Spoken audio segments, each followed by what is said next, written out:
When you have an idea for a video, it's really easy to get excited to grab a camera or your phone and just start recording. But that isn't always the most effective or efficient way to get the most out of your idea. Everything you do before hitting record has a big impact on the final product, and that's what we mean by pre-production. Now, the good news is that there are 3 simple questions that will help you create a plan for a successful video.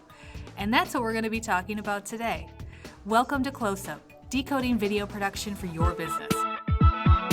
My name is Laura McElry, and I'm joined by Rhonda Potzelberger in this episode. So, Rhonda, hello. Why don't you tell us a little about yourself? Well, it's great to be here. I'm excited to do a podcast. I've been doing video production for more than 20 years, so I've done a fair number of videos. Yeah, I'd say a couple. Several. Yeah, a few hundred, I don't know. But pre-production. Let's get it right. This is a topic that can make or break a video. Absolutely. Yep. So the type of video that you're going to produce is going to dictate how much pre-production actually goes into this. Yeah. If you've got a big video, you've got a lot of moving parts. There's going to be a lot of pre-production. Yeah. But when you break it down, no matter how big or how small your video is, the basics are still the same. They are. The way we break it down, at least the 3 main things, is number 1, who's your audience? Right. I mean, that's the basic question. When you consider doing a video, you really are doing it for a purpose. What's your why? And think about the audience. Who are they? Why are they going to benefit from this video? So you really got to sit down with yourself inside your head and go, why am I doing this video? Think about the audience. What do they already know about this topic? What information will they find valuable? And to some degree, when I work with clients, they tell me I have a message, and I really need to get the message out. And I'd say to them, if you could think of 3 things that you really want to make sure they walk away with, what are those 3 things? Yeah. So those are the kinds of things. Understand your audience, understand what they find valuable, meet that halfway with that, message that you're trying to get out, and then go from there. But really think about your audience, where they are, who they are, how much they know, and really what are they going to be excited about learning or finding out. And something else to keep in mind, too, how the audience is going to be watching your video. Exactly. Are they going to have it on a big screen in front of them? Is it going to be on a computer during a live stream? Those kind of details make a big difference, too. They do. And one of the things sometimes I ask, many clients they want to do a video, but they want to repurpose it in many different ways. So sometimes it's a challenge to combine into different settings. For example, if you're doing a video and I shouldn't say just posting to YouTube, you're posting to YouTube for a reason. I mean, it's gathering awareness and getting your brand out there. That's one purpose. But you may also be using that video, let's say at a trade show, noisy environment, lots going on. So you think about the video a little differently. Does the video, on the one hand, you do interviews, and on YouTube, your audience is viewing in a very intimate kind of personal setting. They're just them looking at the computer. At a trade show, it's noisy, and maybe that's a better use of graphics and things on screen. And, think about what the goals are. I mean, I always say, what do you want them to think, feel, or do? So when they're watching this video, they're at a trade show, you want them to, go look at this product you're showing. If you're posting it online, maybe they're on a landing page, you want them to click the button to contact you.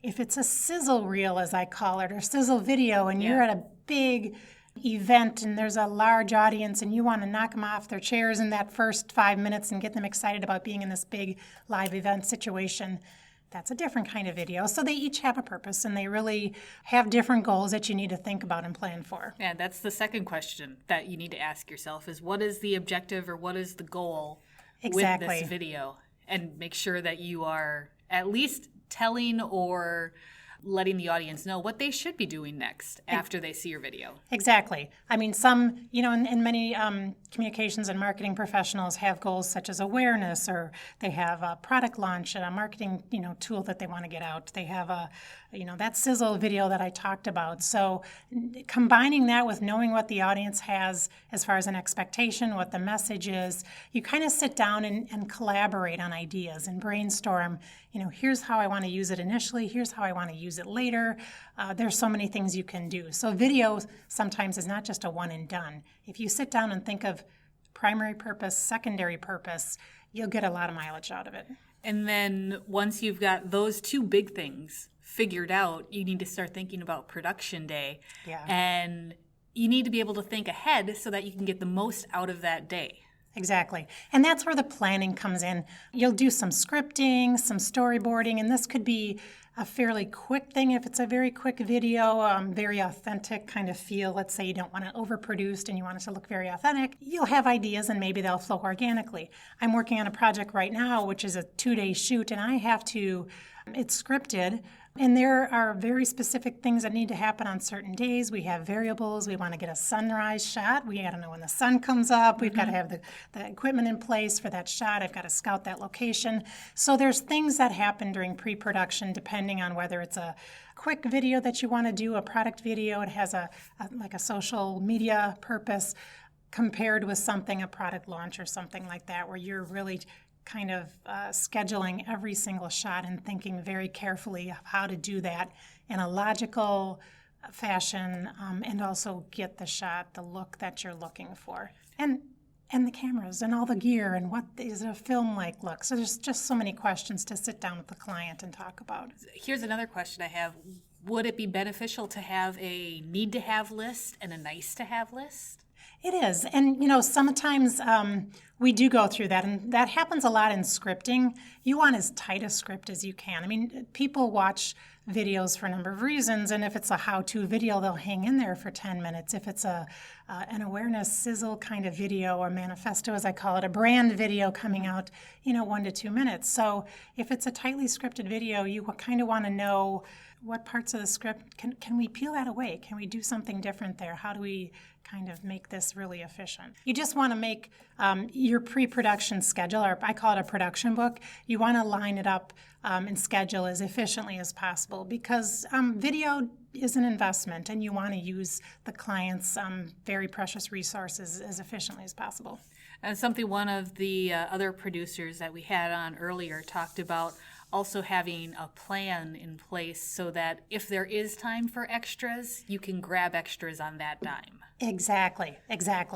Production crews work typically on a day rate, so you've got them all day typically. Some people work hourly, but most production crews will work on a day rate. So you have them for that time. Let's get what we can. Is there another interview question we can ask? Is there something, have you thought about your social presence? If this is an awareness campaign and you're also going to use some social videos to kind of draw viewers into watching the video on a landing page or something like that, how do we capture some more footage for you and make that really efficient? Okay. We'll recap a little bit. The questions to ask when you want to start a video project. Who's your audience?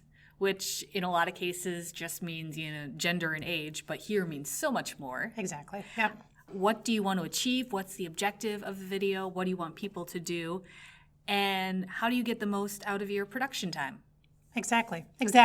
And one thing I'll just add is sometimes we will provide a creative brief where it really is a very structured worksheet you go through. Yeah. Some companies have that as well. But that's also a way to kind of wrap your head around what happens during pre-production so that your production goes smoothly. 3 simple questions that make a huge difference that you can do for any size video. Exactly. After going through these questions then too, you get that roadmap that works into the production that your production partner can help, like you said, the creative brief. And if you want to learn even more about planning and the pre-production process, we do have a budget and planning guide that's available to download at plummedia.com. It has the creative brief on there. It has planning questions on there. You can find the link in the show notes and some other resources that could come in handy too. We've got some blog posts and some other videos that you can check out. That's all online, plummedia.com. You can also visit the website for more podcasts, plummedia.com/podcast, to learn more. Rhonda, thanks for joining us. It was my pleasure. This is Close Up, decoding video production for your business. If you like what you're hearing, remember to subscribe, leave us a review, and if you have any other questions that you'd like us to answer, just send us an email, podcast@plummedia.com. Close Up is produced by Plum Media. For Rhonda, I'm Laura McElroy. Thanks for listening.